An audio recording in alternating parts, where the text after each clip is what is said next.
नीतीश कुमार ने जो बिहार में किया वो अकेले नहीं किया उन्होंने। अगर महिलाओं के लिए जो कुछ बिहार में हुआ वो उस सरकार में हुआ जिसमें बीजेपी शामिल थी। अगर बिहार में 50% का आरक्षण मिला तो इसका श्रेय अकेले नीतीश कुमार को नहीं है, इसका श्रेय बीजेपी को भी जाता है जो कि बीजेपी सरकार में शामिल थी। और आज तो नरेंद्र मोदी ने लोकसभा और विधानसभा के अंदर 33% का आरक्षण दे दिया। ये तो इतनी बड़ी चीज होगी कि इतिहास बदल गया। 5 साल के बाद संसद का चेहरा जो है चारों तरफ महिलाएं दिखाई पड़ेंगी। नहीं देखिए, ये जो सवाल उठाने इसका कोई औचित्य नहीं रह गया। अब तो ये सर्वसम्मति से पारित हो गया जी।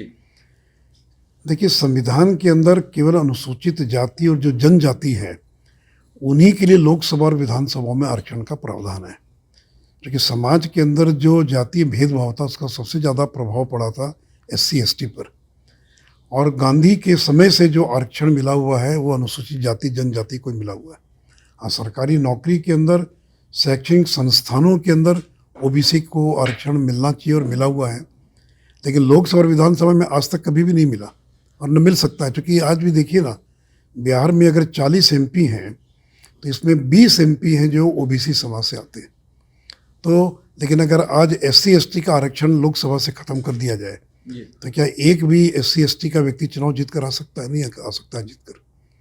तो OBC को आज लोकसभा और विधानसभा में आरक्षण की आवश्यकता नहीं है।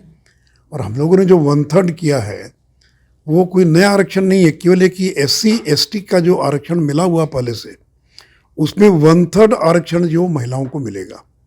और फिर जो जनरल है SC ST के अलावा उसमें 1/3 महिलाओं को मिलेगा।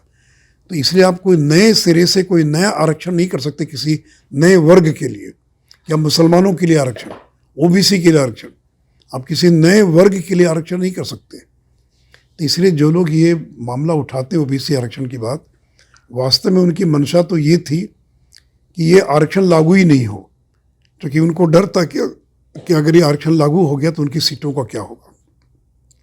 ये जो सुरेंद्र यादव ने लालू यादव के इशारे पर जाकर आडवाणी जी के हाथ से और बिल की कॉपी लेकर फाड़ दिया। समाजवादी पार्टी के जो MP थे वो टेबल पर चढ़ गया, माइक्रोफोन तोड़ दिया ताकि बिल पारित ही ना हो, क्योंकि अगर बिल पारित हो गया और लागू हो गया तो उनकी सीटों का क्या होगा।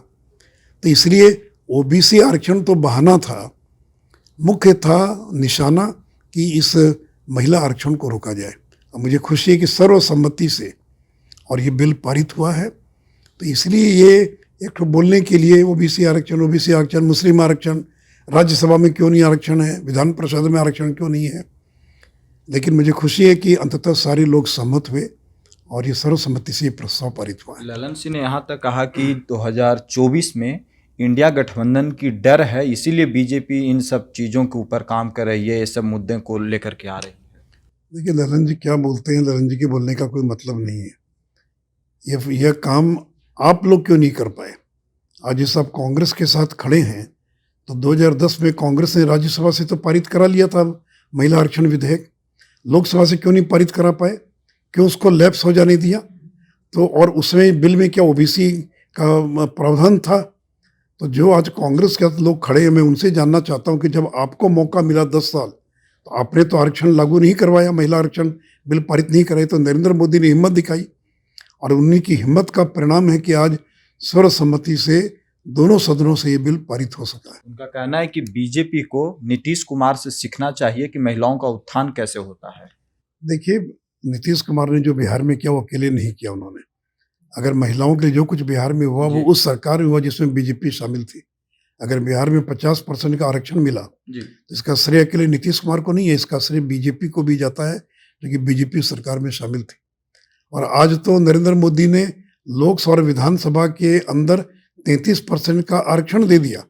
ये तो इतनी बड़ी चीज होगी कि इतिहास बदल गया। 5 साल के बाद संसद का चेहरा जो है चारों तरफ महिलाएं दिखाई पड़ेंगी। तो ये तो एक इसके बहुत दूरगामी परिणाम होने वाले हैं।